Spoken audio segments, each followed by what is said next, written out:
lagi rame ya, Masya Allah, ada seratusan nih yang join. Bismillah, pertama-tama puji syukur kita panjatkan kepada Allah Subhanahu wa taala atas limpahan rahmat dan karunia-Nya sehingga pada kesempatan yang berbahagia ini kita bersama-sama dikumpulkan dalam keadaan virtual Google Meet, keadaan sehat walafiat, tidak ada kekurangan nikmat yang Allah berikan kepada kita pada kesempatan hari ini. Insya Allah semua Allah sehatkan, semua Allah berikan nikmat yang luar biasa sehingga teman-teman pada kesempatan ini diberikan waktunya, diberikan keluangannya untuk sama-sama kita sharing seputar apa yang perlu kita bahas tentang kajian kita Single Karena Dia. Kalau pula kita kirimkan salawat serta taslim kepada junjungan Nabiullah Muhammad SAW sebagai suri tauladan, sebagai panutan kita semua dari alam gelap gulita menuju alam yang terang benderang seperti saat ini. Pertama-tama saya ucapkan terima kasih banyak kepada komunitas Sahabat Hijrah atas waktu dan kesempatannya yang memberikan saya peluang untuk bisa sharing dengan teman-teman, memberikan wadah lah, karena tidak semua hal di kesempatan yang yang serba terbatas ini diberikan gitu loh waktunya untuk sharing seputar apa yang kita ketahui, bukan berarti menggurui tapi memberikan semacam semangat lah untuk teman-teman semua terkait single di bulan Ramadan. Gimana teman-teman, sehat semuanya ya?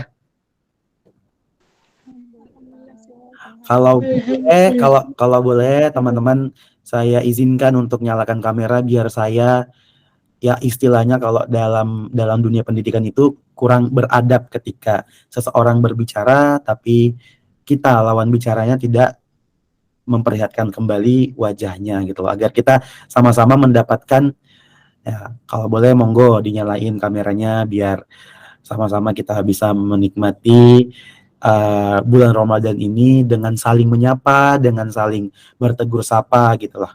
Ya, silakan dinyalakan kameranya. Mungkin moderator tadi juga kurang menyalakan kamera. Nah, moderator monggo dinyalakan kameranya. Nah, pada kesempatan ini saya bakalan bahas tentang Single Karena Dia nih. Saya ambilkan salah satu novel saya yang berhubungan dengan itu. Single Lillah, ya dulu kalau teman-teman tahu ini zaman era 2020 lagi maraknya Single Lillah nih. Ini salah satu karya saya yang bertemakan religi. Nah ini kalau tidak salah kemarin juga sempat dipromosikan sama beberapa teman public figure, ada Gus Azmi, ada Rehan Habib di awal-awal saya menempuh untuk fokus ke nulis berbau Islami. Nah sebelumnya saya sebenarnya bingung ya mau bahas apa hari ini karena judulnya sesuai dengan novel saya, Single Karena Dia. Ya berarti ya seputar itu aja, gimana sih orang-orang jomblo kayak kita biar tetap istiqomah di bulan Ramadan. Karena perlu teman-teman ketahui, sebenarnya ujian terberat daripada di bulan Ramadan ini bagi para jomblo itu adalah bagaimana menahan nafsunya, bagaimana menahan kesendiriannya di tengah-tengah kegempuran orang yang setelah Ramadan bakalan nikah, ya kan di bulan apa nanti di bulan apa teman-teman orang nikah, banyakan nikah bulan Syawal. Di bulan Syawal. Nah, kayaknya yang jawab itu bakalan nikah di bulan Syawal. Kita doakan. Amin Allahumma amin. Ya Allah. Jadi tema kita adalah bagaimana sebenarnya kodrat kita sebagai jomblo, ya kan? Kodrat ya sebenarnya kesendirian itu bukanlah sebuah kodrat ya, tapi ujian yang Allah berikan kepada hambanya yang masih sendiri.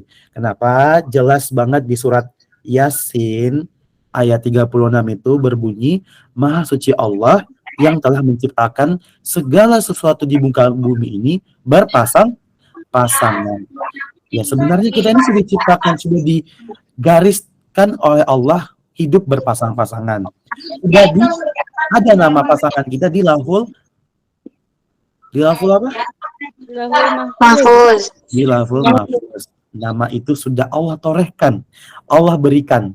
Ada dua kemungkinan, nama jodoh kita dengan seseorang atau nama jodoh kita dengan kematian. Iya.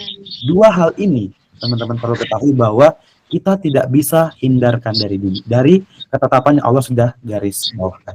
Entah kita nanti jodoh kita adalah seseorang itu atau kematian itu sendiri.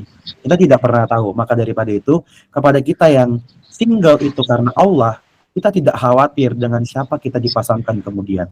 Apakah itu kematian atau seseorang gitu. Nah, banyak nih di teman-teman di ikhwan ataupun akhwat sekalian, banyak di tengah-tengah gempurnya orang menikah, orang yang penuh dengan udah ditetapkan mental dan fisiknya untuk menikah, tapi kurang apa? Apa yang kurangnya itu? Persiapan. Iya, mereka mengaku kalau misalnya sudah fisiknya seperti, fisiknya ganteng, fisiknya cantik, atau misalnya sudah tertutup nih semuanya, hijrahnya sudah tertutup. Tapi satu yang mereka lupa, bagaimana hati mereka di hadapan Allah, bagaimana kesungguhan mereka di mata Allah. Apakah sudah benar-benar kita siap dari segi raga kita sendiri? Kurang ilmu. Ilmu itu sangat penting ketika kita ingin menikah. Jangan karena teman-teman semuanya dibutakan dengan banyak maraknya udah menikah muda, teman-teman juga pengen nikah, jangan. Misalnya Ustadz Agam udah nikah nih, Ustadz Agam udah nikah sama Aisyah. Nah, teman-teman juga kayak, ya Allah, udah gak ada lagi jodoh hamba, ya Allah, siapapun yang Allah datangkan kepada hamba, mohon segerakan. Tapi teman-teman lupa dengan ilmu agama yang sudah Allah persiapkan, yang udah Allah berikan, tinggal kita bagaimana memahamkan itu kepada diri kita sendiri dulu, gitu loh. Nah, jelas juga di surat Asyura, maaf, ayat 42, surah 42 ayat 11 yang berbunyi, Allah menciptakan manusia itu berpasang-pasangan agar berkembang dengan baik, agar terciptanya keturunan-keturunan yang baik. Nah, bagaimana sendiri kita pengen berpasang-pasangan, pengen memilih seseorang yang tepat, sementara kita tidak tahu ilmunya untuk memilih pasangan itu. Jangan karena dia ganteng, karena dia suara-solawatannya bagus misalnya, tapi kita kurang memahami bagaimana memilih jodoh yang terbaik menurut versi Allah. Makanya jangan khawatir ketika teman-teman sekarang masih sendiri, masih jomblo. Karena sejatinya kesendirian itu adalah ujian. Ketika kita bisa melewati ujian itu dari Allah, maka Allah menaikkan level kita di mata Dia. Jadi bukan berarti ketika kita sudah nikah, kita sudah memiliki pasangan, maka tidak ada ujian lagi. Bahkan ujian setelah nikah itu justru lebih sulit daripada ujian kita sekarang. Cuman ujian yang jomblo seperti kita ini udah ada yang nikah belum? Afwan, ini udah ada yang nikah belum sebelumnya? Takutnya saya membahas. Udah ada? Belum, Ustaz. Belum, ya. Masih sahabat-sahabat. Belum, Ustaz. Sahabat-sahabat halu yang hanya mencintai tokoh fiksi ya. Nggak apa kita menghalukan tokoh fiksi, daripada menghalukan yang nyata, yang susah kita raih, yang susah kita sentuh gitu loh, yang susah kita gapai. Nggak apa-apa kita menghalukan tokoh fiksi, misalnya perbanyak baca buku-buku Islami yang tokohnya itu misalnya seperti Azam, seperti tokoh fiksi Agam, itu tidak masalah. Tokoh fiksi Azmi itu tidak masalah kalau dalam novel. Yang masalah ketika kita menghalukan sesuatu yang bisa kita raih di dunia nyata gitu loh. Itu tidak masalah, karena kodrat manusia adalah mencintai sesuatu yang sejatinya fana gitu loh. Nah, kedua, tadi kita membahas tentang ketetapan seorang jomblo itu, seorang single itu ujiannya adalah nafsu. Tetapi jangan salah, ternyata seseorang yang sendiri itu di mata Allah itu sangat diagungkan ketika proses kesendirian itu adalah menuju hijrah. Nah, saya tahu teman-teman di sini masih rata-rata anak sekolah, mungkin yang masih disibukkan dengan dunia kampus, dunia sekolah. Nah, itu memang pasti terbesit untuk ada namanya memiliki hubungan berpacaran. Ya, saya pun juga tidak mengakui ke zaman-zaman SMA saya pun, ya SMA, SMP itu banyak kenal akhwat, banyak pengen chattingan dengan ukti-ukti ini, ukti-ukti yang mengatasnamakan saya pengen hijrah, mohon bantuannya ya akhi gitu. Itu pasti banyak didapatkan di lembaga-lembaga dakwah. Tapi perlu teman-teman ketahui bahwa carilah teman yang bisa membawa kita kepada kebaikan, yang sejenis kita, jangan yang bukan mahramnya. Nah, ini yang dilupakan sama para pendakwah-pendakwah di luar sana. Jangan kita mengaku bahwa oh, saya NU, saya ini, saya kajiannya berbeda. Tidak. Tapi kodrat manusia, ketika kita ingin belajar agama, cari guru yang sesuai, yang sepadan. Jangan, atau cari lingkungan yang memang sama-sama kita kodratnya sebagai perempuan, laki-laki sebagai berteman dengan mencari sahabat kajiannya bersama dengan laki-laki, perempuan mencari teman kajiannya bersama perempuan gitu loh. Karena dunia sosmed ini begitu luas ya, kita sangat mudah dipermudah nih untuk mencari kawan hijrah yang sesuai dengan syariat Islam. Jangan karena kata karena mengikuti zaman, jadi kita harus juga nih jangan gini, tidak seperti itu. Karena yang terpenting dalam seorang ingin hijrah adalah lihat kawannya, lihat siapa yang ia temenin. Kalau misalnya temannya itu adalah orang yang soleha atau orang yang soleh, maka teman-teman harus meraih untuk memegang teman itu gitu. Jangan dilepas. Karena para single ini karena merasa dirinya bahwa aku masih kurang baik nih, mending aku hijrahnya gini-gini aja deh, nggak berkawan ya kan, menutup diri, tidak. Tapi teman-teman perlu juga mencari yang namanya majelis ilmu. Majelis ilmu itu tempatnya bukan hanya di tempat umum gitu loh. Misalnya teman-teman ke masjid, ada tempat ada tarbiyah di sana, aku harus join di sana. Tapi seperti komunitas sahabat hijrah seperti ini pun juga itu sangat teman-teman butuhkan. Inilah wadah yang tanpa sengaja melalui persambungan teman-teman sekalian itu akhirnya muncullah teman-teman yang misalnya si Aini, misalnya si Lisma, si Siska atau si Anindya, ya kan, berkumpul di sini karena Allah. Luruskan niat teman-teman, karena kebanyakan para single ini ya kan, niatnya itu berubah ketika di tengah jalan. Awalnya dia pengen kenal sesama akhwat, lewatlah ikhwan, lewatlah aki-aki lewat di beranda sosial medianya, pengen kenalan, diajak obrol, akhirnya timbul rasa suka. Dan itu ya, ketika ada rasa itu yang sudah timbul, maka turunlah ayatnya Allah, maka Allah turunkan sebuah ayat, makanya Allah turunkan sebuah ayat yang dimana menyatakan bahwa jangan mendekati zina.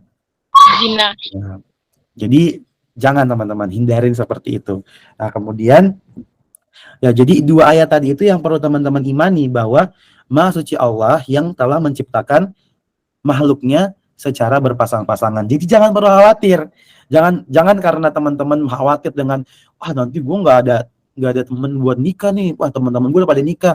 Gue gas aja dah. Yang penting baik dah. Udah, kalian tidak mempelajari dulu ilmunya gitu loh. Nah, makanya tantang untuk bagi kita seseorang yang sudah memegang Al-Qur'an tapi tidak meletakkan segala sesuatunya itu berpasrah diri kepada Allah Subhanahu wa taala. Seperti itu ya, teman-teman. Nah, kemudian yang perlu teman-teman single lagi ini ketahui bahwa di novel saya juga sebenarnya sangat jelas gitu dibahas tentang bagaimana ketetapan seseorang yang masih single untuk menjaga perasaannya. Mending kita gini, ternyata salah satu orang yang mati syahid itu adalah orang yang menjaga perasaannya, mencintai dalam diam. Misalnya nih, tapi ada syaratnya. Ketika kita mencintai seseorang dalam diam, kita tidak menyatakan perasaan itu kepada pasangan yang sudah menikah. Itu kalau kita mencintai beliau dengan diam, kita tidak menyatakan perasaan kita itu, ketika kita meninggal maka kita itu mati syahid. Allah itu sudah jelaskan, ada ayatnya tentang itu. Nah, kemudian para single ini bagaimana sih menahan nafsu itu sendiri? Ketika kita menyatakan diri bahwa kita sudah single karena Allah, tetap ada ujian nafsu, tetap ada ujian yang Allah berikan. Makanya cara kita untuk menghandle perasaan itu agar tidak salah, menaruh perasaan yang salah, kita menyibukkan diri dengan kebaikan-kebaikan. Menyibukkan diri kita dengan organisasi yang bermanfaat, seperti ikut komunitas-komunitas hijrah, seperti mengikuti kegiatan-kegiatan lomba yang bermanfaat, yang bisa menambah value kita sebagai manusia. Sebab Allah itu tak pernah salah menitipkan amanah pada setiap pundak hambanya dalam berjuang di jalan dakwah. Kelak akan tiba hari pembalasan atas amanah yang telah dijalankan. Selesai atau tidak selesainya amanah itu, segalanya akan diperhitungkan jawabannya di hadapan Allah nanti. Jadi buat teman-teman yang masih di ranah sekolah, kuliah, jangan pernah takut untuk sendiri gitu loh. Karena kodrat manusia itu setelah menikah, ya pada akhirnya mati pun sendiri gitu loh. Jadi buat single-single yang sedang menempuh hijrah gitu loh. Aku pun juga mengakui bahwa aku masih hijrah, aku masih memantaskan diri di hadapan Allah. Ada banyak ujian yang Allah jadi ada banyak ujian yang Allah berikan di depan sana. Itu merupakan ketentuan yang Allah telah gariskan. Jadi mau bagaimanapun kita solehnya, pasti akan diguncang sama Allah berupa ujian-ujian yang tidak kita ketahui. Semakin kita mencintai sesuatu, semakin Allah uji kita dengan kecintaan kita terhadap hal tersebut. Semakin kita membenci sesuatu itu, maka semakin Allah uji kita dengan sesuatu yang kita benci. Jadi itulah tadi, secukupnya. Cintai secukupnya, benci juga sekadarnya. Jadi tidak perlu berlebihan dalam mencintai, tidak perlu, kecuali cinta kita kepada Allah dan Rasulullah. Itu kita dituntut untuk berlebih-lebihan. Karena itulah kita kodratnya sebagai manusia, menggantungkan segala sesuatunya kepada Allah dan mencintai Rasulullah Sallallahu Alaihi Wasallam. Dan kemudian yang terakhir yang saya ingin sampaikan kepada teman-teman, bahwa ketika kita merasa bahwa sudah siap untuk menikah, dan kata single karena dia itu berubah menjadi single menjadi ingin menetapkan hati untuk pada satu pilihan, maka jangan tunda-tunda. Tapi makanya ketika teman-teman sudah ingin menetapkan diri pada satu nama di dalam hati kalian, sholat istikharah. Sholat istikharah itu perlu untuk meyakinkan bahwa oke, teman-teman, saya sudah bukan sudah lelah dengan kesendirian, tetapi sudah pantas dengan menyandang status sebagai misalnya sebagai jodoh orang gitu. Boleh teman-teman langsung minta ke orang tua atau minta ke teman untuk setor, misalnya teman-teman buat CV, kemudian adakan ta'aruf. Nah, itu nggak masalah, karena itulah sunnahnya seorang muslimah ketika sudah siap matang dari segi finansial, jadi dari segi mental, maka segerakan untuk menikah. Tapi kalau belum, tetap kita harus menjaga hati, menjaga pikiran, menjaga mata, lisan, semuanya harus dijaga. Karena single, karena dia itu susahnya adalah meluruskan niat kita semua. Oke, mungkin itu saja yang Ana sampaikan pada kesempatan yang berbahagia ini. Selebihnya kita sharing session aja. Apapun yang teman-teman pengen bahas, monggo. Nah, apalagi di bulan Ramadan ini, cara orang jomblo meningkatkan keimanannya adalah mendekatkan diri kepada Allah, mendekatkan diri kepada orang-orang soleh dan soleha, dan tetap menjaga ukhuwah melalui majelis ilmu. Itu yang mungkin bisa saya sampaikan. Lebih dan kurangnya mohon dimaafkan. Selebihnya kita sharing aja apa yang kita bahas pada kesempatan hari ini. Oke, saya kembalikan ke moderator, monggo.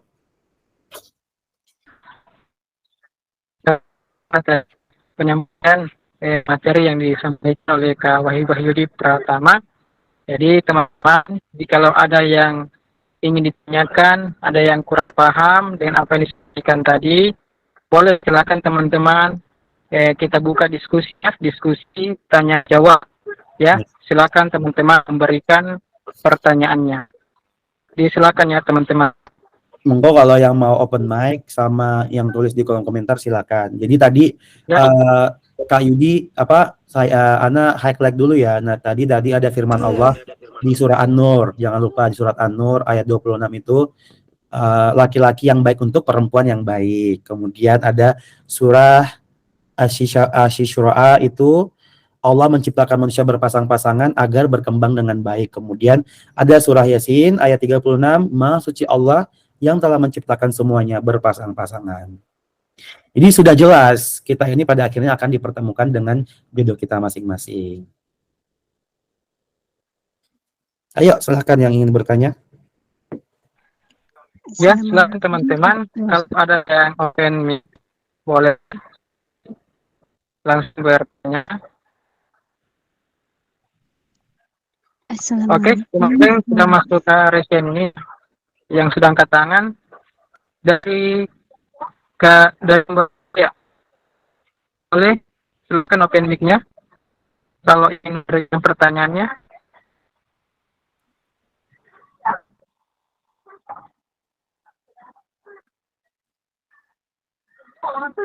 Ayo tadi siapa yang ingin bertanya, monggo.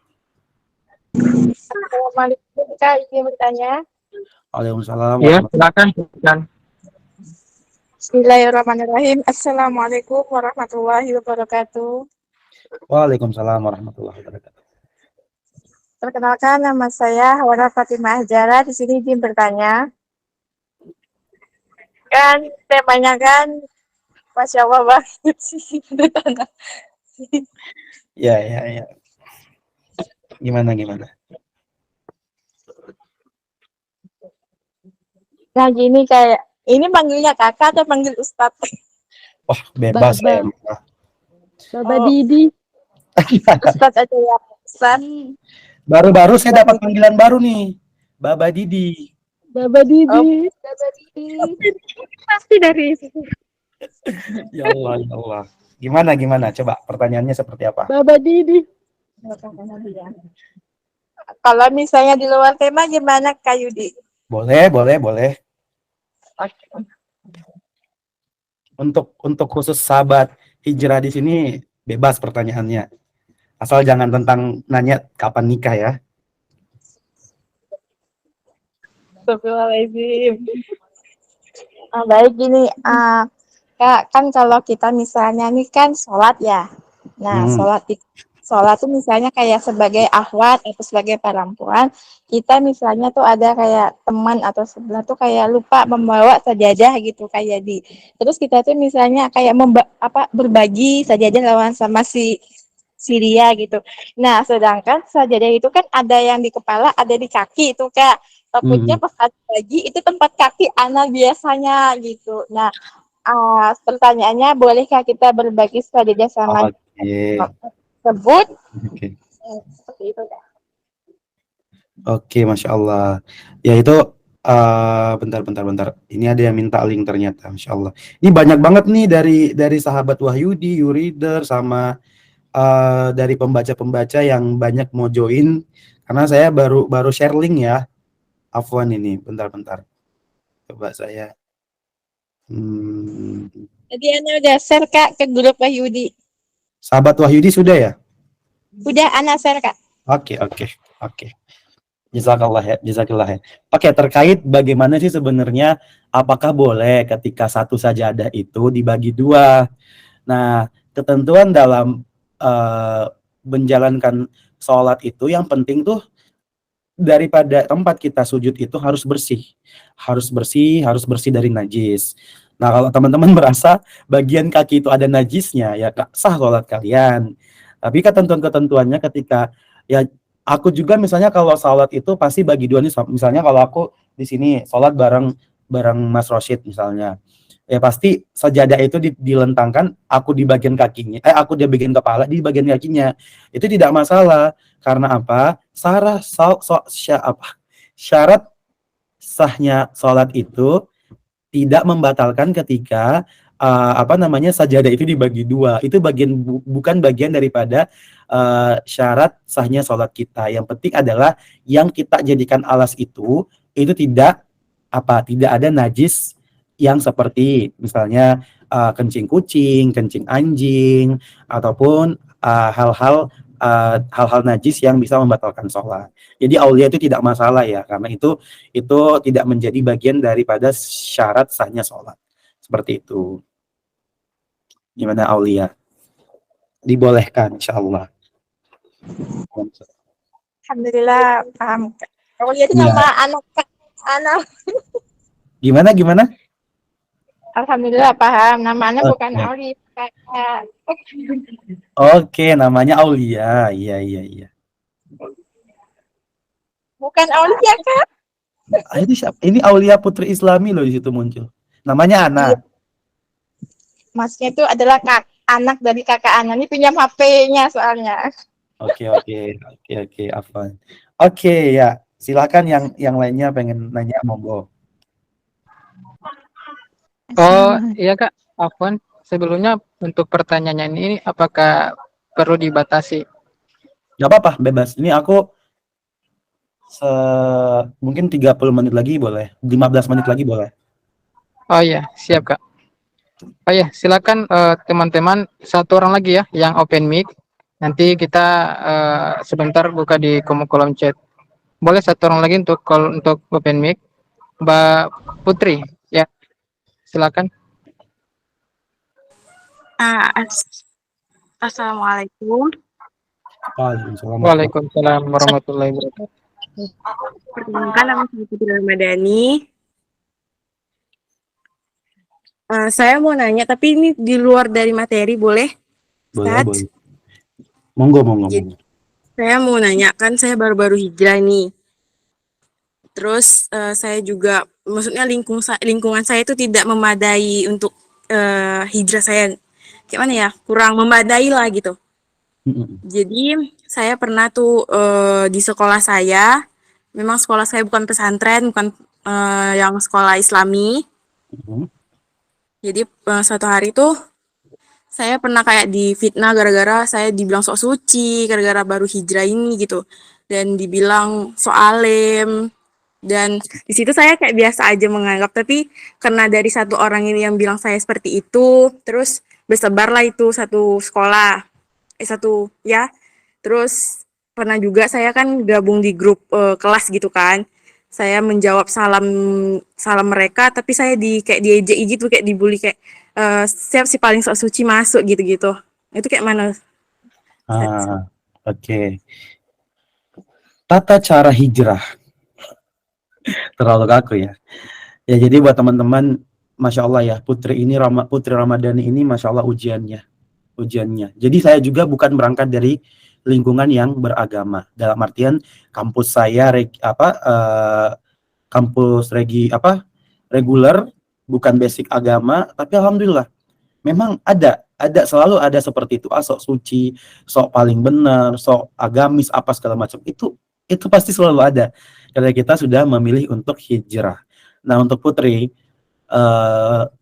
ketika kamu sekarang masih ada di posisi hijrah, masih di kondisi hijrah, maka tinggalkan sesuatu yang membuatmu sakit hati.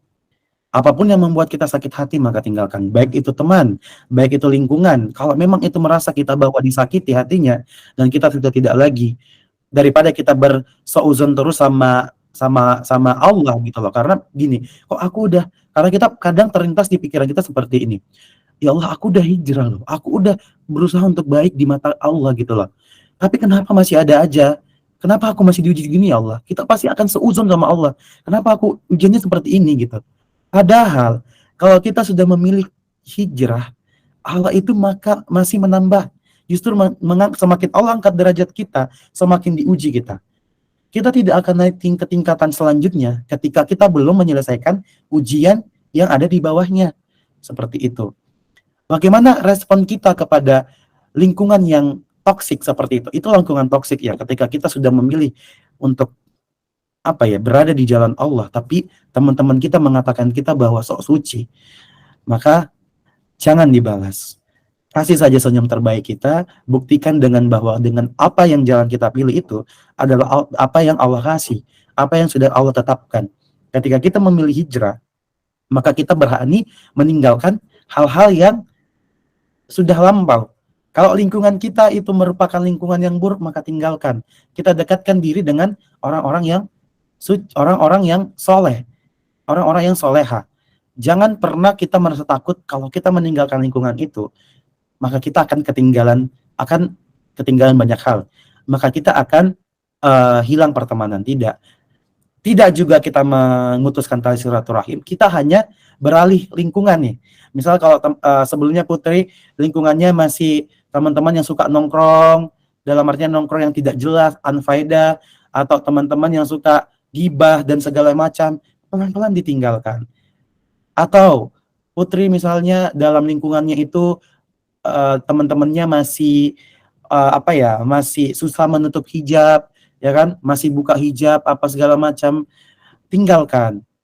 Bukan dalam artian memutus tali silaturahim, hanya membatasi diri aja. Misalnya hanya keperluan-keperluan tertentu aja untuk si Putri dekat dengan mereka. Kalau berhubungan dengan agama, cari yang lebih yang lebih berilmu gitu loh, yang lebih sesuai dengan kadarnya. Seperti itu. Kalau misalnya masih susah bagaimana menentukan pilihan dalam pergaulan, bagaimana juga kita menentukan jalan hidup yang kita pilih ini sudah benar atau tidak. Karena konsekuensi daripada hijrah adalah berani meninggalkan hal-hal buruk yang sudah ada di masa lampau. Itu tidak perlu lagi kita bawa gitu loh. Karena fase hijrah itu adalah fase di mana kita meninggalkan hal-hal yang sudah lampau untuk membuka lembaran yang baru. Seperti itu, Putri. Ya. Terima kasih, Kak. Jadi ya, jangan pernah merasa bahwa kamu sendiri gitu loh. Karena proses hijrah itu kok kepantul ya suaranya. Putri dekat saya nih. Terpantul suaranya. Jadi seperti itu. Jadi ujian daripada orang hijrah adalah siap-siap dicaci maki sama lingkungan kita yang lama. Dan untuk bagaimana kita mendapatkan lingkungan yang positive vibe, lingkungan yang tidak toksik adalah berkumpul dengan orang-orang yang soleh dan soleha. Seperti itu. Itu sih kuncinya. Jadi teman-teman yang gabung nanti ini, kalian boleh ya share. Kalau misalnya share di Instagram aku, di Instagram, jangan lupa tag Instagram saya. Nanti insya Allah saya repost. Terima kasih, Kak. Sudah menjawab Oke. pertanyaan saya. Semoga tercerahkan. Amin. Oke, teman-teman, saya izinkan teman-teman 2 pertanyaan lagi ya, yang open mic-nya. Boleh silakan 2 pertanyaan lagi untuk open mic. Oh iya, ini sudah masuk yang angkat tangan dari Mbak Dinda ya, Mbak Dinda. Boleh silakan di open mic. Bismillahirrahmanirrahim. Assalamualaikum warahmatullahi wabarakatuh. Waalaikumsalam warahmatullahi wabarakatuh. Waalaikumsalam warahmatullahi wabarakatuh. Maaf Ustadz, izin bertanya. Monggo. Ini kaitannya dengan single karena dia. Berat. Gimana? Kan dalam proses hijrah itu kan kita mengejar cinta Allah terlebih dahulu ya. Nah, ketika dalam proses mengejar cinta Allah itu kita udah benar-benar yakin kita lebih mengutamakan mengejar cinta Allah dibandingkan cinta dengan makhluk, termasuk seperti dari lawan jenis. Nah, ketika dalam proses hijrah itu tiba-tiba didatangkan seseorang. Nah, didatangkan seseorang yang entah itu menguji ataukah memang seseorang itu ditunjukkan untuk menjadi pasangan, kita tidak tahu. Nah, bagaimana kita menyikapinya? Ketika si lawan jenis itu bahkan mengatakan bahwa dia ingin ta'aruf gitu dan mengarah ke yang lebih serius. Tapi di situ kita kayak masih, ya Allah, takut kalau seandainya ini hanya ujian gitu. Terima kasih, Ustaz. Assalamualaikum warahmatullahi wabarakatuh. Waalaikumsalam. Nah, bismillah. Jadi ketika si Fulan mendatangi si Fulan untuk berta'aruf, ya berat ini. Karena saya pun juga pernah ada di posisi mau ta'arufin seseorang, tapi qadarullahnya tidak Allah izinkan dulu untuk ta'aruf. Karena itu tadi, ada banyak hal dalam pilihan hidup ini yang kadang membuat kita tuh bingung sama diri kita sendiri. Sebenarnya kita udah siap belum sih nikah? Sebenarnya kita udah siap belum sih untuk dilamar seorang ikhwan? Atau sebenarnya kita sudah siap belum sih menghalalkan, menghitbah si akhwat itu? Nah, pilihan-pilihan itu adalah sebenarnya ada dua kemungkinan. Nafsu dari syaitan atau ujian dari Allah. Ini dua hal yang susah kita, karena ada sesuatu yang menurut kita baik belum tentu baik menurut Allah, dan buruk menurut kita tapi ternyata itu terbaik dari Allah. Ketika Indah tadi didatangi seorang fulan menyatakan bahwa ingin menghitbah diri Anda, ingin menghitbah diri anti, ingin mengajak anti ta'aruf, jangan terlebih dahulu, jangan pernah langsung menganggap itu sebuah keseriusan. Barangkali itu datang ujiannya dari nafsu syaitan aja. Kita nggak pernah tahu. Tapi kita harus tetap husnuzon. Ya, harus husnuzon. Oh, mungkin ini datangnya karena kebaikan. Makanya ketika ada orang datang seperti itu, jangan langsung diiyakan. Tapi, oh iya, misalnya si fulan datang nih, oh iya, antum kalau misalnya ingin menghitbah saya, ini saya kirimkan nomor orang tua ana gitu. Langsung seperti itu. Karena kembali lagi ketika teman-teman merasa bahwa sudah ingin sudah datang nih, sudah kelihatan hilalnya, maksudnya sudah kelihatan jodohnya. Mungkin di mata kita itu, wah ini jodoh gue nih. Tapi menurut Allah itu bukan jodoh kamu. Itu hanya ujian dari setitik ujian daripada Allah berikan kepadamu bagaimana menahan nafsu, atau juga bisa jadi itu adalah gimana Resti? Ini ujian juga nih. Ini apa? Ana blank nih, blank tiba-tiba. Nah, ternyata ada dua kemungkinan, entah itu ujian daripada Allah atau nafsu dari syaitan tadi. Nah, makanya tadi mana tuh Indah? Udah nggak muncul. Nah, makanya Indah ketika ada seseorang yang ingin menghitbah kau, datangkan bukan kita bilang caranya salah, tapi keliru ketika kamu pengen ta'aruf tapi kenalannya langsung di situ. Nah, caranya ta'aruf itu yang benar adalah mendatangkan orang tuanya. Maksud kita itu baik gitu loh. Maksud si fulan ini baik, ya udah datang ke orang tuanya, bukan ke kita. Kalau misalnya tujuannya ke kita, sudah sampai situ aja. Selebihnya kasih kontak orang tua kalian, langsung berhubungan sama orang tua, bukan sama kitanya. Kalau berhubungan sama kita itu sudah termasuk daripada zina. Sudah bagian daripada zina, nafsu syaitan yang menguasai. Seperti itu. Ini pengalaman saya juga ya. Ketika saya ingin menghitbah seseorang, pengen serius, ta'aruf itu paling lama ta'aruf itu hanya sebulan, 2 bulan mentok-mentok. Tidak ada. Selebihnya ketika kita mengatakan ta'aruf pendekatan itu selebih daripada 2 bulan itu, 1 tahun itu udah nyatakan zina. Itu sudah bagian daripada zina. Nggak ada kenal-kenalan sama akhwat itu selama itu. Makanya ketika kita sudah merasa bahwa wah ini udah nggak bener nih, tinggalkan. Pelan-pelan kita tinggalkan. Memang sulit tuh. Hati merasa kayak ya Allah kalau aku nggak di chat sama fulan lagi gimana ya Allah? Hati saya akan menderita. Bla bla bla, saya akan nangis tiap malam. Enggak apa-apa. Mati nggak kalian? Nggak akan mati. Nggak akan mati. Justru Allah akan menjernihkan pikiran kalian. Makanya kembali ke Al-Quran. Ketika itu sudah melewati batas, maka tinggalkan. Itu ya. Siapa tadi yang bertanya? Saya lupa namanya. Ya, Indah. Gitu. Terima kasih banyak Ustaz. Semoga apa yang saya sampaikan ini, ya Allah, kebenaran datang dari Allah. Ketika ada khilaf, maka itu datang daripada kehilafan saya pribadi. Oke, silakan. Ada yang ingin dipertanyakan lagi? Oke, lanjut ya. Dari ini sudah ada yang angkat tangan dari Kak Dinda. Tadi Indah ya. Ini sekarang Dinda ya. Silakan Dinda, Dinda. Ya. Ada Dinda sama Raisa nggak apa-apa. Kalau dua-duanya mau nggak masalah.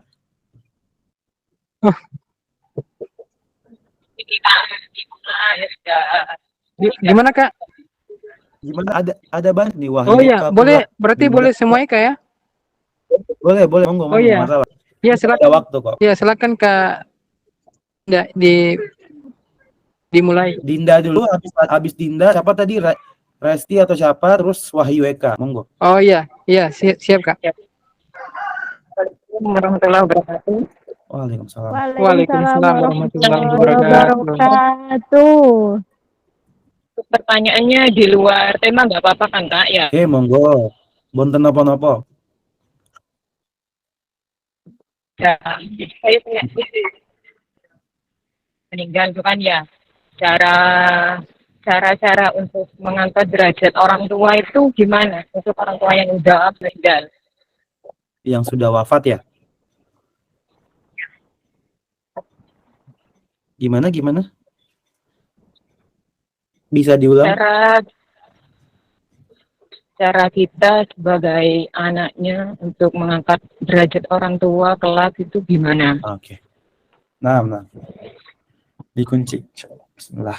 Masya Allah. Dinda berarti pertanyaannya sangat, iya. Kebanyakan kita cara mengangkat derajat orang tua adalah dengan memuliakan orang tua. Kebanyakan dari kita, saya pun juga menyadarkan diri bahwa kebanyakan kita memuliakan guru, memuliakan orang soleh di luar sana, tapi kita melupakan memuliakan orang tua kita. Ini yang perlu digarisbawahi itu teman-teman. Jangan kita lebih memuliakan orang lain ketimbang orang tua kita. Sekalipun ilmu, kadar kesolehan orang itu lebih tinggi daripada orang tua, kesolehan orang tua, tidak pernah melebihi kemuliaan daripada orang tua. Ketika kita memuliakan orang tua, maka jalan kita di depan dibukakan sama Allah. Ketika kita memuliakan orang tua, maka dipermudah segala urusan kita. Nah, caranya seperti apa? Sederhana sebenarnya. Ingat, doa anak soleh dan soleha tidak pernah terputus untuk orang tuanya, maka itu yang bisa mengantarkan orang tua kita kepada surganya Allah. Ingat, doa orang soleh dan soleha. Kemudian yang kedua apa? Ketika kita ingin memuliakan orang tua, sekalipun kita tidak ada rezeki, cukup dengan mengabari beliau, memberikan beliau hal-hal yang mungkin sebelumnya teman-teman tidak pernah berikan. Sekedar senyum pun kepada orang tua, telepon itu kepada orang tua sehari itu sama kita memuliakan orang tua. Saya pun juga kadang misalnya, saya anak rantau nih, saya jauh daripada orang tua. Orang tua satu saya udah meninggal, almarhum ayah. Saya selalu berpikir, ya Allah, bagaimana saya memuliakan orang tua saya, satunya sudah tidak ada, satunya lagi jauh dari saya. Ternyata yang diperlukan orang tua itu satu, kabar dari kita anaknya. Kabar, kita hanya perlu berkabar. Sehari itu ya paling tidak kita mengabari beliau itu daripada kesibukan-kesibukan kita ya. Mereka itu perlu kabar daripada kita. Karena orang tua mana yang ridho ketika anaknya jauh daripada kita? Susah pasti. Meskipun di mulut kita mereka mengizinkan kita jauh menempuh pendidikan misal di luar di Pulau Jawa ataupun misalnya di Pulau Sulawesi, di Pulau Sumatera, kita menempuh pendidikan demi sebuah ilmu gitu loh. Tapi yang namanya hati orang tua itu masih akan sulit untuk meridhoi anaknya. Makanya salah satu untuk meraih ridho orang tua adalah dengan cara memuliakannya. Telepon ketika kalian sudah senggang. Seperti itu. Kemudian ketika kita orang tua yang sudah tidak ada, cara memuliakannya yang paling mulia adalah, yang paling mudah kita lakukan adalah tidak berhenti mengirimkan doa.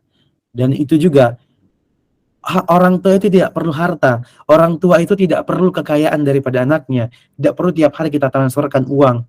Tapi yang penting adalah tiap hari kita doakan. Kirimkan doa kepada orang tua kita. Dan yang paling sudah meninggal adalah ketika kita pengen bersedekah, sisipkan nama orang tua kita. Ketika kita pengen umrohkan orang tua kita. Itu cara-cara memuliakan orang tua. Agar derajat orang tua ini diangkat, dan tanpa sadar derajat kita juga diangkat sama Allah. Seperti itu, Dinda. Sederhana sebenarnya, tapi ini yang selalu kita lupakan daripada kita sebagai manusia memang yang terluput. Kadang lupa bagaimana kodrat kita sebagai anak untuk mengangkat derajat orang tua itu sangat mudah sebenarnya. Hanya kita karena terlalu tinggi mau belajar ilmu jasad kesana kemari, sehingga kita lupa kodrat kita sebagai anak yang harus memuliakan orang tua dengan cara apa tadi? Cukup dengan mendoakan beliau. Itu saja. Barakallahu. Masya Allah, itulah tadi jawaban dari Kak Wahyudi ya, yang sangat luar biasa. Selanjutnya kita berikan kesempatan kepada Kak Novi. Silakan Kak Novi untuk open mic-nya. Kak Novi, boleh? Oh, Kak, Kak Devi. Silakan Kak Devi. Devi kayaknya tadi yang udah deh. Atau masih ada? Devi belum Kak. Oh, belum. Devi Oh, belum. Oke, Iya. silakan. Assalamualaikum warahmatullahi wabarakatuh. Waalaikumsalam warahmatullahi wabarakatuh. Izin bertanya Ustadz, bagaimana cara saya untuk meyakinkan orang tua bahwa proses sebelum nikah itu bukan pacaran terlebih dahulu, tetapi bisa dengan ta'aruf. Memang orang tua saya ini tidak tahu menahu tentang konsep ta'aruf dan sangat menyepelekan gitu Ustadz. Saya juga terkadang sering sekali terpikir, oh iya ya, bagaimana saya mendapat jodoh tetapi tidak berpacaran terlebih dahulu. Seperti takut susah nikah gitu nantinya Ustaz. Syukran Ustaz. Ya. Jazakallah khair Devi pertanyaannya. Jadi cara meyakinkan orang tua yang kurang paham proses ta'aruf itu memang disunnahkan di zaman Rasulullah, bahkan sekarang juga memang sebelum kita menikah itu yang perjodohan itu ya harus melalui ta'aruf dulu kan.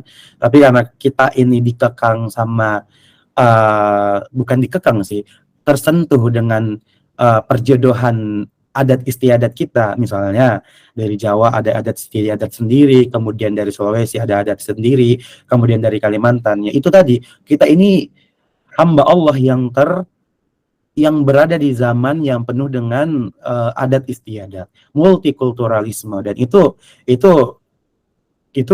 ada ayatnya itu gitu loh. Nah, pertanyaan tadi bagaimana meyakinkan ke orang tua bahwa sebelum kita menikah itu ada proses ta'aruf tanpa pacaran. Nah, sebenarnya sederhananya adalah seperti ini. Orang tua itu perlu untuk kita memperlihatkan terlebih dahulu. Ya. Tidak dengan ilmu, tapi pengalaman. Ketika kita membahas ilmu sama orang tua yang tidak paham, yang kurang paham dengan hal tersebut, maka adab kita kurang di situ. Adab sebagai anak ke orang tua tidak masuk. Nah, bagaimana ketika kita ingin perlahan-lahan untuk memperkenalkan terlebih dulu kepada orang tua kita bahwa ta'aruf itu memang ada di zaman Rasulullah dan itu merupakan sunnah yang disunnahkan sama Rasul, adalah dengan cara perlihatkan terlebih dahulu. Oh ini loh, ternyata proses ta'aruf yang pernah dilalui sama misalnya Bang Taki atau misal Ustadz Taki Malik atau misalnya Ustadz Agam, itu melalui proses ta'aruf yang tidak lama, bahkan singkat gitu loh. Nah itu yang perlu kita perlihatkan. Nah ternyata langgeng sampai sekarang gitu loh, langgeng sampai sekarang. Dan itu yang teman-teman harus ketahui, bahwa orang tua itu tidak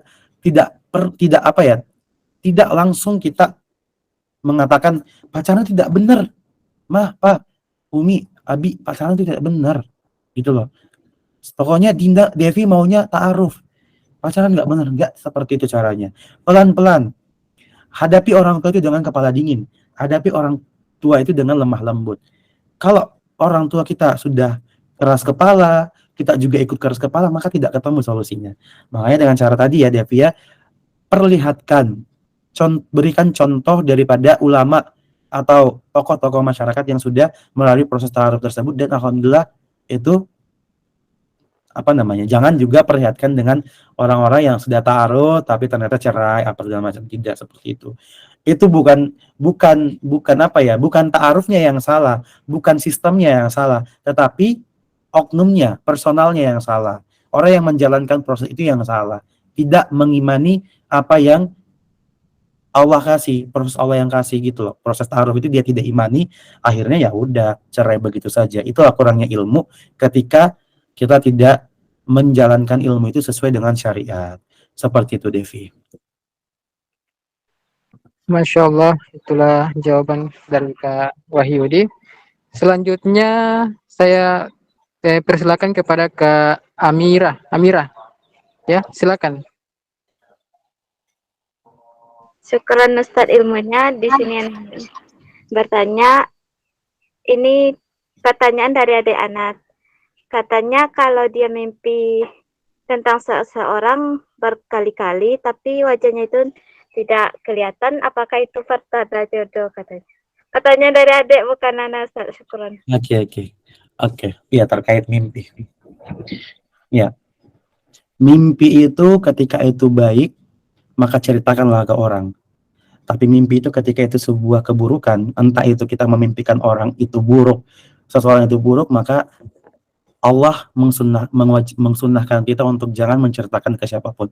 Itu ada di sahabat Rasulullah pernah bertanya kepada Rasulullah seperti ini, Ustadz, saya memimpikan seseorang dibunuh, dirajam, dan itu teman saya, Ustadz, apa yang saya lakukan?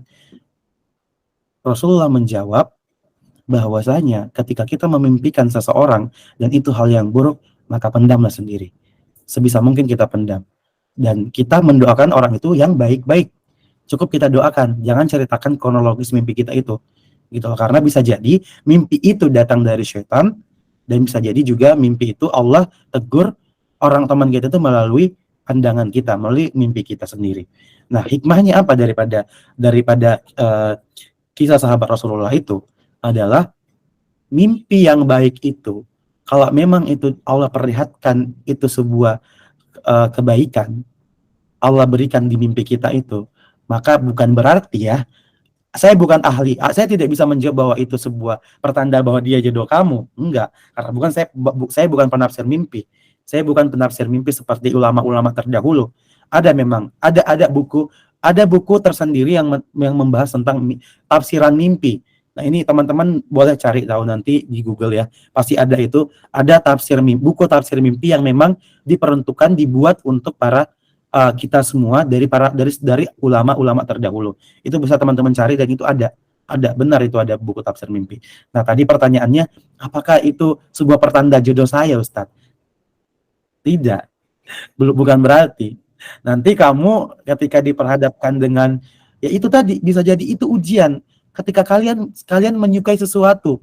Misalnya nih, cinta dalam diam, kalian memimpikan seorang misalnya seorang fulan, kamu mimpikan dalam mimpi kamu, dan itu kamu sudah berapa kali memimpikannya. Bukan berarti itu jodoh kamu. Itu karena kamu memikirkannya setiap hari dan ada di dalam perasaanmu, maka terbawa sampai mimpi. Seperti itu. Jadi jangan pernah menafsirkan seperti itu. Apakah itu jodoh saya karena sudah berkali-kali masuk ke mimpi saya? Bukan.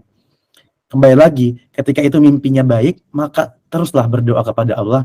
Ya Allah, kalau memang jodoh hamba, ya Allah, pertemukan ya Allah. Kalau memang bukan jodoh hamba, ya Allah, persulitlah dia ya Allah. Persulitlah, carikan saya penggantinya ya Allah, yang memang yang benar-benar dia jodoh saya, seperti itu. Itu ya, siapa namanya tadi yang bertanya? Amira, syukuran Ya. Ustadz. Afwan. Jadi jangan pernah mendefinisikan bahwa ketika saya memimpikannya berkali-kali, yalah itulah jodoh saya. Tidak. Tapi tabayyun terlebih dahulu, mungkin bisa jadi itu ujian daripada Allah melalui mimpi kamu. Karena itu tadi, ketika perasaan sudah bergejolak dan pikiran tiap hari dipikirkan memikirkan si fulan, maka bisa jadi itu didatangkan juga di mimpi. Otak itu bekerja setiap hari. Masa tiap hari kamu cuma memikirkan dia? Ya Allah, subhanallah. Gimana kamu bisa hidup di muka bumi ini hanya memikirkan dia? Sedangkan Allah sudah memberikan berbagai macam ciptaannya, memperlihatkan ciptaannya yang begitu indah selain dia. Sangat rugi. Seperti itu. Ya, itulah tadi ya. Jaga perasaan saja buat teman-teman. Ya. Betul. Selanjutnya saya tunjuk kepada Kak Nurhaliza Ahmad. Ya, silakan di open mic-nya. Assalamualaikum warahmatullahi wabarakatuh. Izin bertanya Ustaz. Waalaikumsalam warahmatullahi wabarakatuh. Izin bertanya Ustaz. Misalnya kita pernah terjebak di suatu cinta yang salah gitu kan. Ketika yang kayak misalnya pernah pacaran, terus kita tahu nih apa yang kita berbuat itu salah, apa yang kita lakukan itu salah. Akhirnya kita hijrah dan memutuskan hubungan itu. Tapi si laki-laki ini nggak mau untuk memutuskan dengan alasan sayang gitu. Tapi dia juga nggak mau nikahin karena dengan alasan itu belum siap gitu kan. Terus dengan beribu alasan pokoknya dia lantunkan gitu. Dan akhirnya kita tuh yang kayak risih gitu kan. Karena kan seorang wanita itu butuh kepastian gitu. Jadi ketika dia nggak mau itu, saya memutuskan untuk yang kayak memblokir semua akun sosmed dia. Dan kata teman-teman sih yang kayak bilang, kok gitu sih, kan dia baik loh, kan dia ini ntar nyesel. salah nggak sih kalau misalnya kita memblokir semua akun sosmed dia dan apa yang pernah dia kasih ke kita, kayak misalnya barang itu tuh kita kembalikan ke dia. Tapi kita malah yang bilang kayak jahat gitu. Itu gimana? Sebenarnya salah nggak sih Ustadz? Assalamualaikum warahmatullahi wabarakatuh. Waalaikumsalam warahmatullahi wabarakatuh. Masya Allah. Nah, Masya Allah.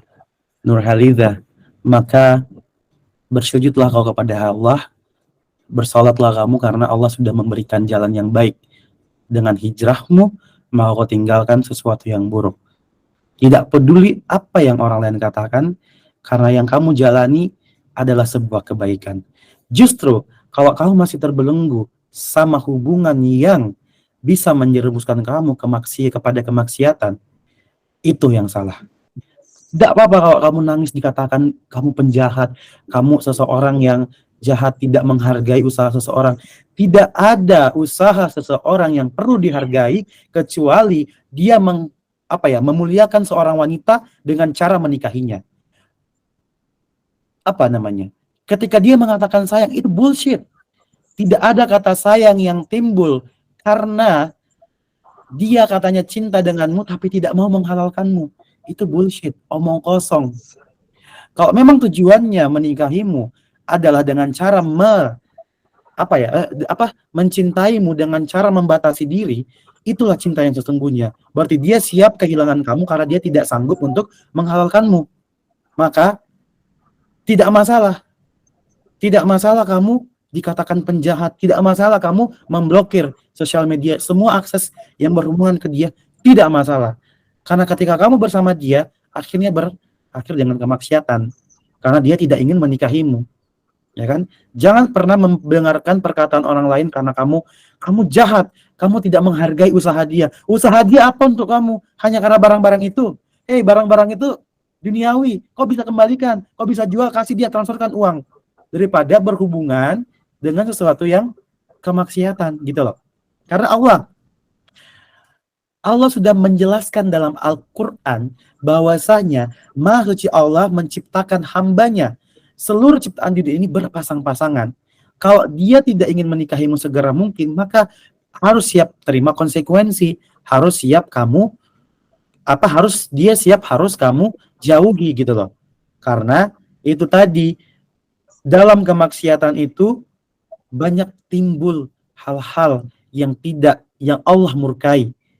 Makanya kalau Nurhaliza tadi kamu sudah memilih jalan yang benar, maka daripada itu harusnya kamu legowo gitu loh, berlapang dada, karena alhamdulillah Allah sudah tunjukkan jalannya dan saya sudah dijauhkan dari orang yang salah. Karena sesuatu yang datangnya dari Allah adalah semua kebaikan. Kalau menurut menurut Siti Nurhaliza tadi, berada di belenggu dia, berpacaran dengan dia adalah sebuah hal yang keburukan, ya memang itu keburukan, maka tinggalkan, dan itulah sudah pilihanmu. Jadi jangan perlu kamu mendengarkan apa yang orang lain kata tuh. Apa yang mereka katakan itu adalah kita tidak pernah gini. Penilaian orang itu tidak bisa kita jadikan landasan. Penilaian terbaik itu datangnya dari Allah. Kalau itu mengatakan bahwa yang kita lakukan adalah salah, maka ya kembali lagi orang itu yang salah gitu loh. Makanya kembalikan semuanya sama Allah. Apa yang kamu pilih sekarang adalah itu yang terbaik dari Allah. Dan ketika kamu sudah terlepas daripada kemaksiatan itu, maka sujud syukurlah karena Allah sudah memberikan jalan yang terbaik untukmu. Seperti itu. Jadi jangan nangis ya. Ya, Masya Allah, terima kasih Kak. Itulah ya, kita harus mengikuti apa yang menjadi pilihan Allah, yang terbaik ya, yang terbaik dari Allah. Jangan hanya ego kita sendiri ya teman-teman. Oke, selanjutnya dari Kak Siska ya, Kak Siska. Silakan Kak, di open mic-nya.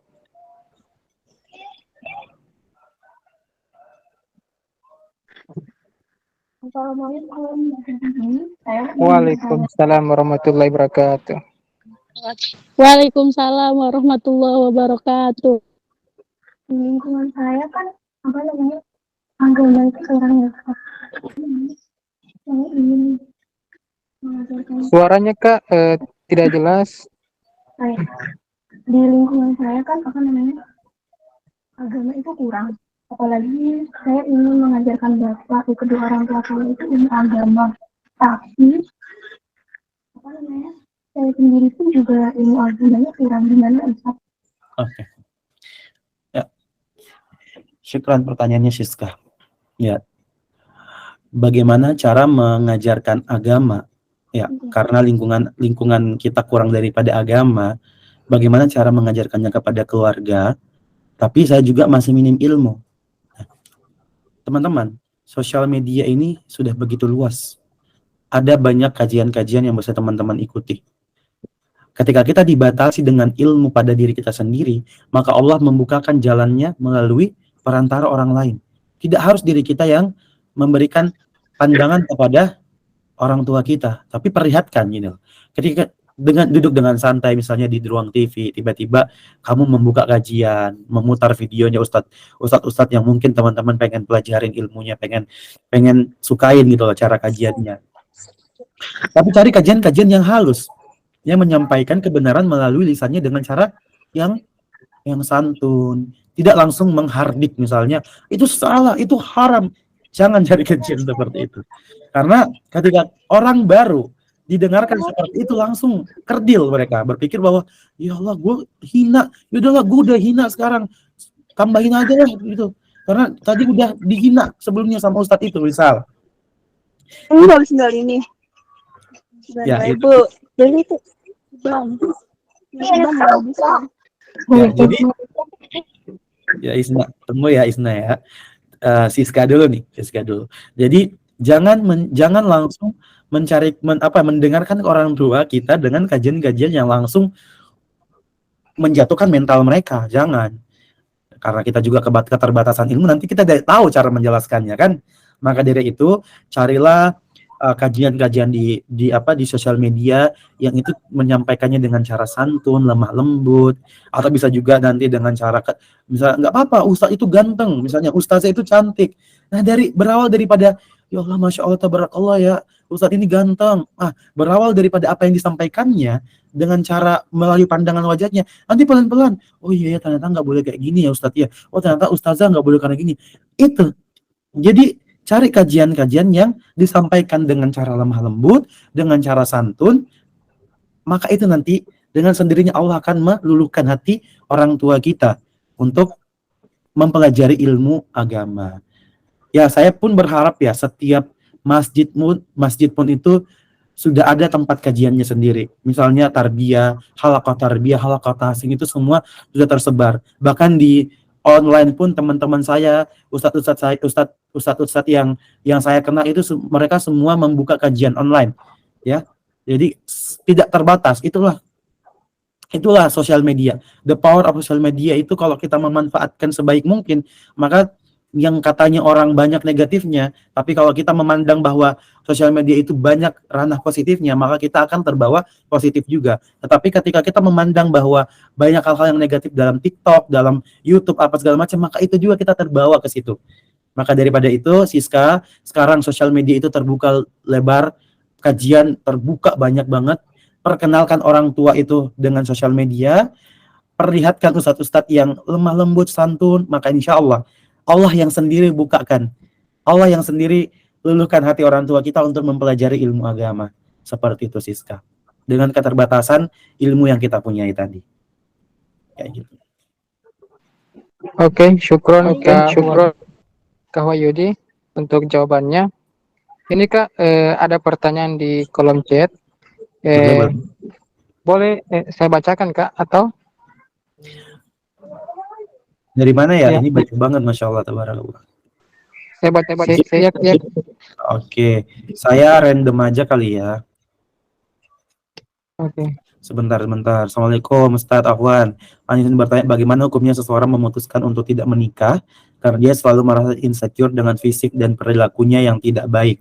Syukran Ustadz, jazakallah khair. Oke, bagaimana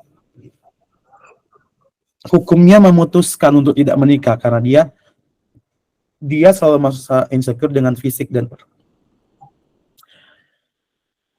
tidak ada yang sempurna di muka bumi ini. Sekalipun itu manusia ini, kita ini manusia ini hina.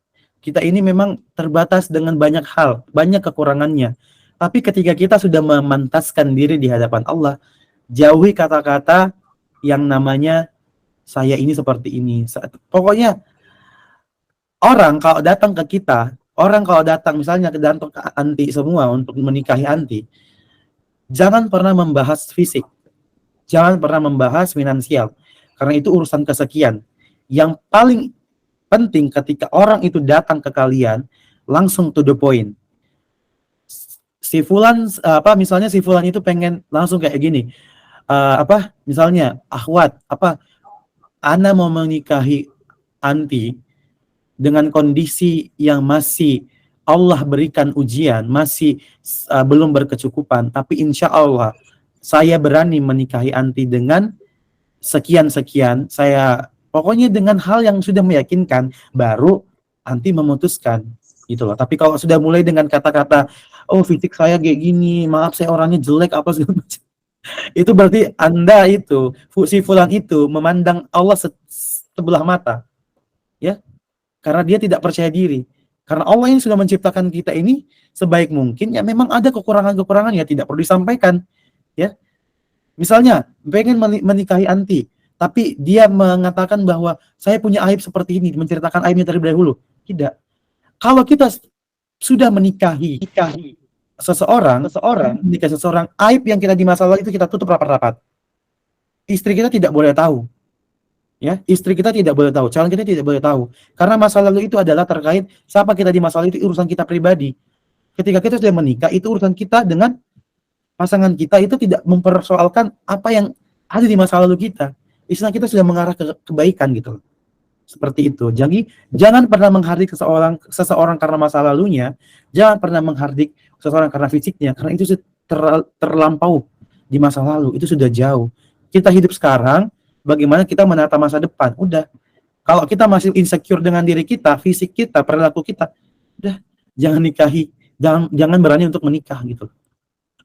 Dan memang wanita itu ya itulah wanita ya, baik bagusnya wanita, dia bisa memilih pengen kepada siapa dia dipasangkan. Seperti itu. Karena yang memilih laki-laki. Oke. Terus saya bacakan lagi ya. Assalamualaikum. Jika ada tawaran menikah melalui saya, ada 2 orang lebih tapi lewat WhatsApp, sebaiknya bagaimana Ustaz, direspon atau tidak? Respon. Kemudian tanyakan dulu agamanya seperti apa, tapi jangan melalui kamu, langsung melalui orang tua kamu, seperti itu. Jadi kalau kalian sudah ingin benar-benar dita'arufin seorang ikhwan, ya segera langsung kabari ke orang tua, langsung kasih kontaknya ke orang tua. Udah. Kalau ditanya-tanya doang mau kenalan, jangan, kenalan itu langsung ke orang tua, bukan datangin anaknya. Oh, ini udah ya. Cara kita mengatur jawaban dari soal istikharah itu seperti apa ya? Mohon dijelaskan. Nah, cara mengetahui jawaban itu adalah dengan ketetapan hati tadi.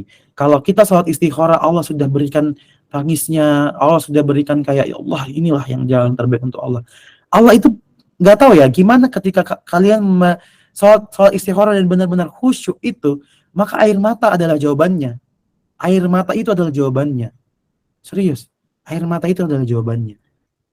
Kalau itu sudah benar-benar sungguh-sungguh, Allah perlihatkan melalui air mata kita. Itu sebenarnya jawabannya sederhana. Nah, bagaimana itu perasaannya tergantung daripada masing-masing diri kita. Kalau itu sudah benar-benar melekat di hati dan mengeluarkan air mata, maka itulah jawaban yang Allah berikan. Oke, apalagi ya? Ini udah.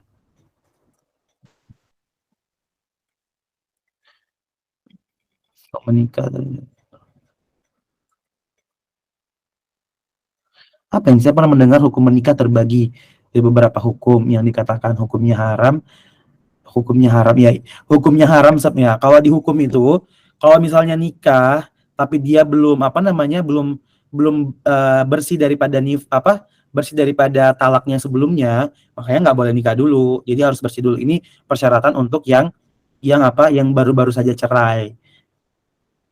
Bersih dari nifas, kalau bukan nifas, itu bersih daripada, ya Allah, Allahumma shalli ala Muhammad. Saya lupa pokoknya, kalau kita masih ada, misalnya nih udah talak sama istri sebelumnya, pokoknya udah talak, dan itu masih ada masa-masa iddah ya, ya masa iddah. Afwan. Jadi kalau misalnya kita belum selesai dari masa iddah, maka haram hukumnya untuk menikah. Jadi harus bersih dulu. Kayak gitu. Itu sih hukumnya kalau dalam Islam. Itu tadi. Kemudian apalagi ya? Allahumma sholli, ini berat-berat pertanyaannya. Apakah boleh pada saat malam Lailatul Qadar berdoa dan menyelipkan nama seseorang? boleh saja. Boleh. Kalau memang nama itu udah benar-benar pengen anti atau antum sekalian niatkan untuk dinikahi setelah bulan Ramadan selesai dan masuk bulan Syawal, monggo doakan semoga Allah menetapkan itu sebagai jodoh kalian, nggak masalah. Oke. Mungkin udah nggak ada kali ya. Ustaz. Oh, ini monggo. Gimana? Terakhir. Assalamualaikum warahmatullahi wabarakatuh. Waalaikumsalam warahmatullahi Ustaz. Jadi gini, Babai Didi. Ya gimana? Biasanya kan seorang muslimah itu kan pengen dapetin laki yang solih ya. Tapi kalau misalkan ada seseorang wanita yang nggak mau sama laki yang solih, dan justru dia ingin mendapatkan yang biasa-biasa aja gitu. Justru yang cewek ini mau ngebimbingnya gitu. Salah nggak punya keinginan kayak gitu? Oh, Masya Allah. Iya. Jadi ketika kita merasa bahwa kita tidak perlu lelaki yang soleh, bahkan lelaki hina sekalipun, saya ingin menikahinya dan saya akan mengajarkannya tentang ilmu agama. Itulah sebenarnya yang kemuliaan dari seorang perempuan. Jadi tidak memandang seseorang laki-laki itu terletak kepada kesolehannya, karena banyak dipandang di depan mata kita dia soleh, tapi di belakang kita bermain api. Banyak lelaki seperti itu. Mungkin di depan kita adalah dia seorang ustadz, tapi di belakang kita melakukan maksiat. Nauzubillah min dzalik. Makanya ketika kita sudah punya keinginan seperti itu, kalau memang kita sudah paham dengan agama gitu loh, kita sudah tahu agama. Makanya sebenarnya ada yang mengatakan bahwa jodoh itu cerminan diri kita. Belum tentu. Bisa jadi jodoh kita itu adalah orang yang paling hina di muka bumi, tapi kita mendatanginya karena Allah tadi, kecintaan kita kepada hamba Allah yang tidak pengen kita lihat terjerumus orang itu ke lembah kenistaan daripada Allah. Makanya kita berusaha untuk merangkul orang itu, kita nikahi dia karena Allah. Tidak memandang stratanya seperti apa, mau dia orang hina sekalipun, pezina sekalipun, tapi karena kita itu tadi, kita merasa bahwa kalau saya tidak menolong dia, ya Allah, siapa yang nolong dia? Itulah tadi letak daripada kemuliaan daripada seorang wanita itu, ketika sudah memandang seseorang bukan daripada siapa dirinya, tetapi dia makhluk ciptaan Allah juga yang ingin dia ajak kepada kebaikan, ingin dia bantu untuk bertobat kepada Allah. Justru kita tidak pernah tahu orang soleh itu sudah berapa. Jadi orang soleh itu tidak serta-merta bisa menjadi soleh, tapi banyak derita yang mereka lalui. Mungkin dia seorang penghafal Al-Quran, tapi dia pernah melakukan kemaksiatan. Tapi Allah berikan jalan dia dengan apa? Dengan mempertemukan dengan wanita yang soleha. Atau sebaliknya, seseorang itu adalah pezina di masa lalu, dia minum khamar di masa lalunya, tapi Allah tunjukkan jalannya bertemu dengan wanita yang soleha. Maka betapa baiknya lagi Allah gitu loh. Jadi seperti itu. Sebenarnya jodoh itu bukan cerminan diri teman-teman sekalian, tapi jodoh itu adalah apa yang kita pikirkan. Kalau kita ingin bertemu dengan seseorang yang baik, maka Allah akan pertemukan.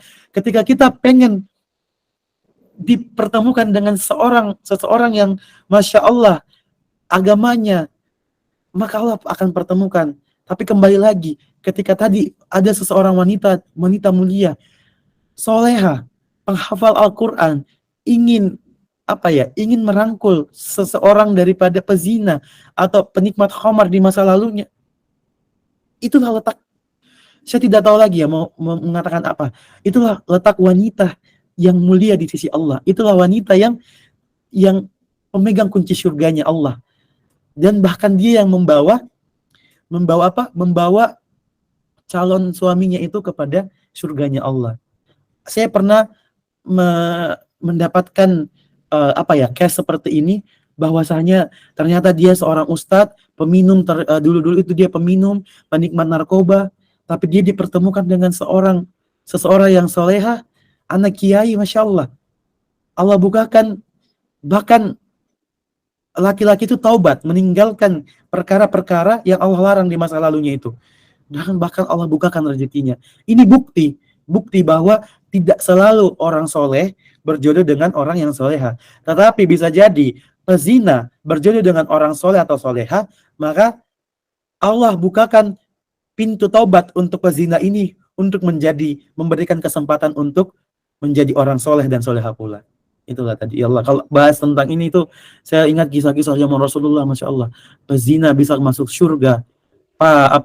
Bahkan orang yang hanya sekedar memberikan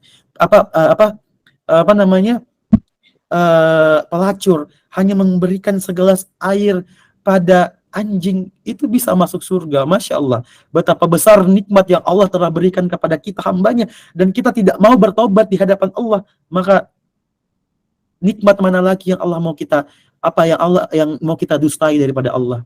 Itulah tadi. Masya Allah. Makanya bagi teman-teman semua yang pengen hijrah gitu loh, pengen berangkat daripada pengen hijrah, pengen berangkat daripada meninggalkan kemaksiatan di masa lalu dan pengen taubat. Allah tidak pernah meninggalkan kita.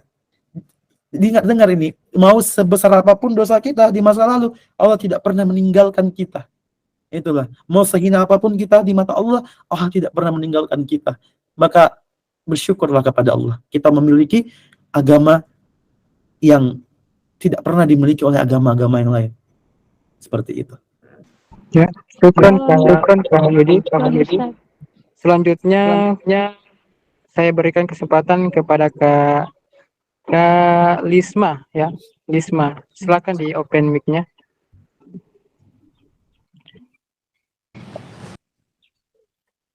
Bismillah. Assalamualaikum warahmatullahi wabarakatuh, Ustaz.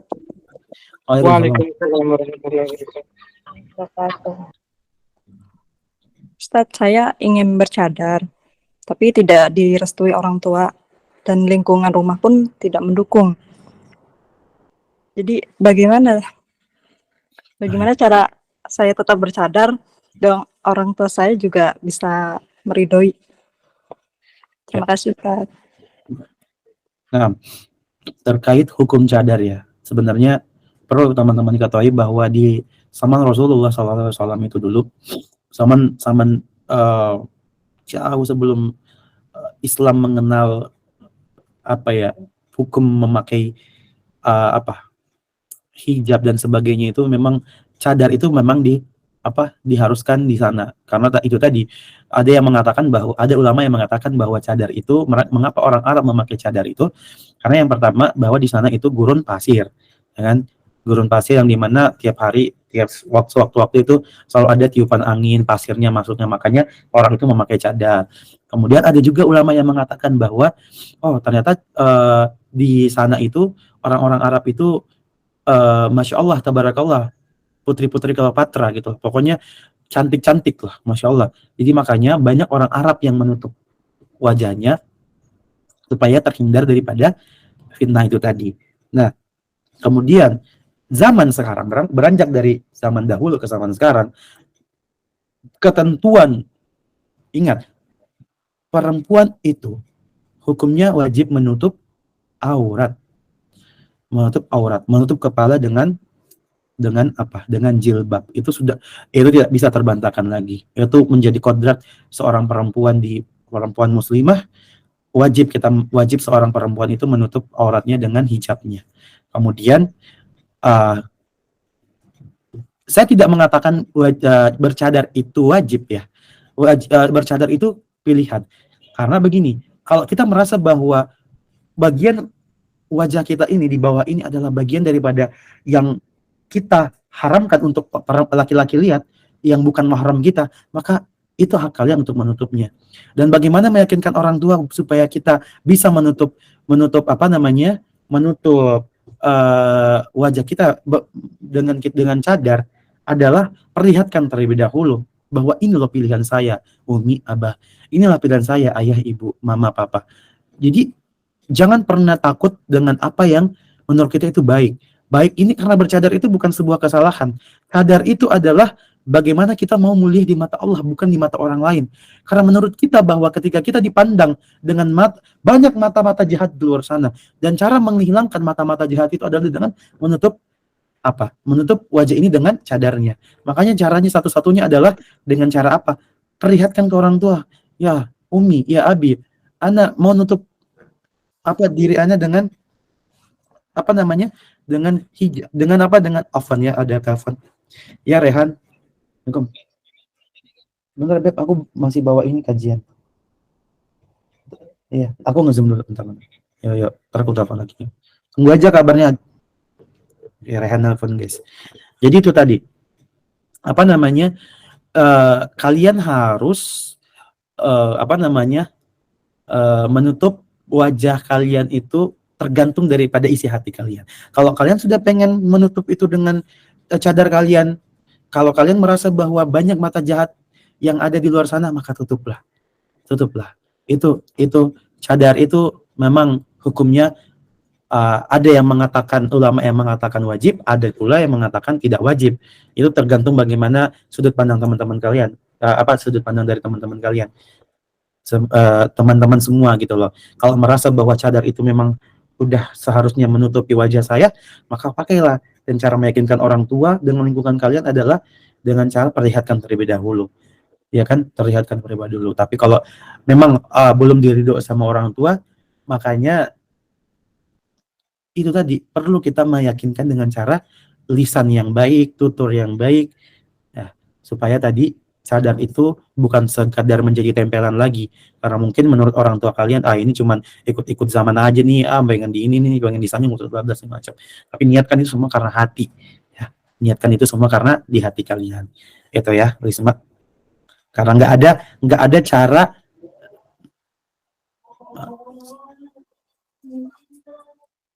nggak ada cara nggak ada cara meyakinkan orang tua membuka pintu rahmat, bukan pintu rahmat, pintu ridho orang tua dengan kalau tidak dijelaskan dengan cara yang santun dan baik seperti itu. Berhubungan udah azan ya, saya juga habis azhar harus, soalnya ada buka bersama lagi bareng teman-teman, jadi mungkin kita cukupkan kali ya. Ini udah asar juga untuk waktu Jakarta ya. Gimana Alisma, aman ya? Insyaallah. Syukron Ustadz. Nah. Ya mungkin closing statement kali ya Asnawi. Oh iya, silakan langsung saja Kak untuk closingnya. Oke, closing statement saya ya buat teman-teman yang merasa dirinya bahwa masih berada dalam proses hijrah, masih dalam proses memantapkan atau memantaskan diri di hadapan Allah, jangan pernah ragu dengan ketetapan-ketetapan Allah yang sudah Allah tetapkan. Tujuan kita hijrah tidak lain adalah untuk meluruskan niat kita bahwa kelak kita bisa membersamai Allah, membersamai Rasulullah di surganya Allah. Kelak kita bisa mendapatkan apa yang kita tidak bisa dapatkan di dunia dan kita dapatkan di akhirat. Jadikan momentum hijrah kita sebagai momentum yang kesendirian dalam ketaatan, bukan kesendirian dalam kemaksiatan. Single karena dia adalah single karena Allah. Single karena dia adalah single karena kita ingin baik di mata Allah. Dengan cara apa kita? Kita tidak perlu lagi mendengarkan pandangan orang luar terhadap diri kita. Yang kita butuhkan adalah bagaimana kita baik di mata Allah, bukan baik di mata umatnya. Seperti itu. Karena kembali lagi, sifat manusia itu objektif. Kadang ada yang menilai kita buruk, ada yang menilai kita baik. Tapi kalau kita mencari pandangan manusia itu baik semua, maka terhentilah semua niat-niat kita. Maka tidak luruslah semua niat-niat kita lagi kalau kita pengen dipandang baik oleh semua orang. Maka daripada itu, cara menentukan diri kita bahwa kita sudah baik di mata Allah, kita hanya perlu ridho dari Allah, bukan ridho daripada orang-orang sekitar. Seperti itu. Ya, barakallahu fiik, mungkin itu saja yang bisa Anda sampaikan. Semoga kebaikan-kebaikan yang kita sampaikan ini semoga bisa teman-teman representasikan, dan semoga apa yang mungkin keliru daripada yang saya sampaikan itu datangnya dari saya, mohon dimaafkan. Mungkin itu saja. Assalamualaikum warahmatullahi taala wabarakatuh.